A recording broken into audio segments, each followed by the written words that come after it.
Praise Lord, good morning. आज सुबह के मनन में मैं आपका स्वागत करता हूँ। आज मैं पढ़ने जा रहा हूँ नीति वचन अध्याय 21 का पद 31। यहाँ लिखा है, युद्ध के दिन के लिए घोड़ा तो तैयार है, परंतु जय यहोवा ही से मिलती है।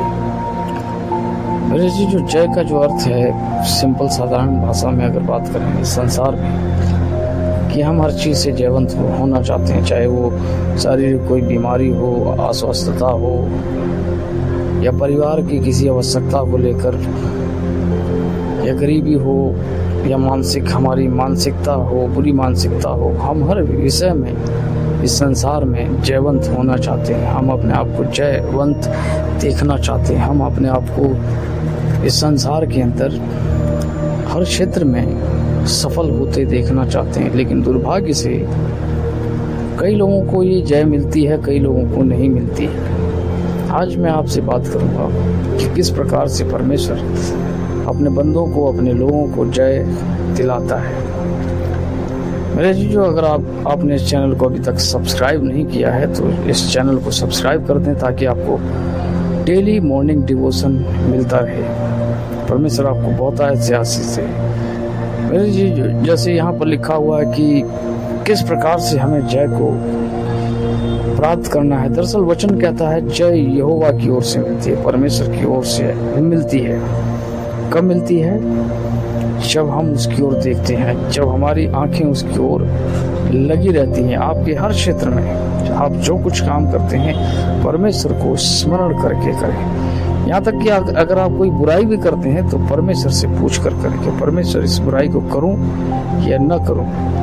पुराने नियम में जिस प्रकार से यूसुफ को एक स्त्री ने प्रलोभन दिया, उसने परमेश्वर को उस बुराई के अंदर और अपनी अच्छाई के अंदर, उस बुराई के अंदर और अपनी अच्छाई के अंदर परमेश्वर को रख दिया।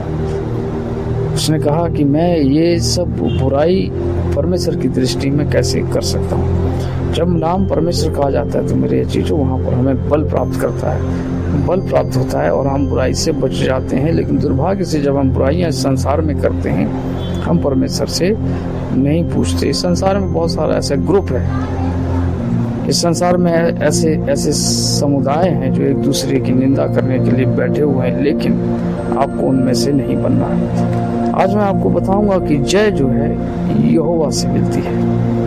दूसरा जो पॉइंट है कि परमेश्वर आपको जय देता है। आपकी सारी योजनाएं विफल हो सकती हैं, आपके सारे प्लान धरे के धरे रह जाते हैं, लेकिन परमेश्वर आपको जब जय देता है, विजय दिलाता है, तब उसे कोई भी नहीं रोक सकता। मेरे जीजो, आपका और मेरा विश्वास ये होना चाहिए कि जो कुछ मैं प्लान बना रहा हूँ, क्या वो पूरा होगा या नहीं होगा। लेकिन यहाँ पर सबसे बड़ी बात यह है कि अपने जो प्लान्स हैं, अपनी सारी चिंताएं जब हम परमेश्वर के पास लेकर जाते हैं, चाहे वो प्रार्थना हो, चाहे हमारे निवेदन हो, चाहे हमारा गिड़गिड़ाना हो, चाहे परमेश्वर से गुजारिश हो, जब हम उसके पास लेकर जाते हैं मेरे चीजों, वो हमें जय देता है। जय के उत्सव में हमें लेकर चलता है। जय यहोवा ही से मिलती है। मैंने ऐसे संसार में बहुत सारे लोग देखे हैं जो योजनाएं बनाते हैं, लेकिन उनकी योजनाएं कभी कभी पूरी नहीं होती। मैंने कहा कि परमेश्वर हमें जय देना चाहता है, विजय इस संसार में देना चाहता है। आज वो दिन है मेरे जो परमेश्वर आपको और मुझको वो जय देना चाहता है। शर्त यहाँ पर यह है कि परमेश्वर के पास जाकर उस अपने प्लान्स को परमेश्वर के पास छोड़कर परमेश्वर से कहें कि परमेश्वर, मेरे इस प्लान को तो पूरा कर। आप जो कुछ प्रार्थना मांग रहे हैं मेरे चीजों, विश्वास के साथ मांगे। परमेश्वर से कहें, मुझे विश्वास है कि तूने मुझे दे दिया। मेरे चीजों, विश्वास की जो परिभाषा है वो ये है कि जो दिखाई नहीं दे रहा है उसके लिए आप दावा करते हैं कि ये मुझे चीज़ मिल गई। मेरे चीजों, आप कुछ समय में महसूस करेंगे, आप पाएंगे कि वो आपको परमेश्वर ने जय प्राप्त कर दी है, करा दी है। मेरे चीजों, अगर आप अस्वस्थ हैं तो कहें मैं स्वस्थ हूँ, परमेश्वर ने मुझे स्वस्थ कर दिया। मेरे जो परमेश्वर चाहता है आप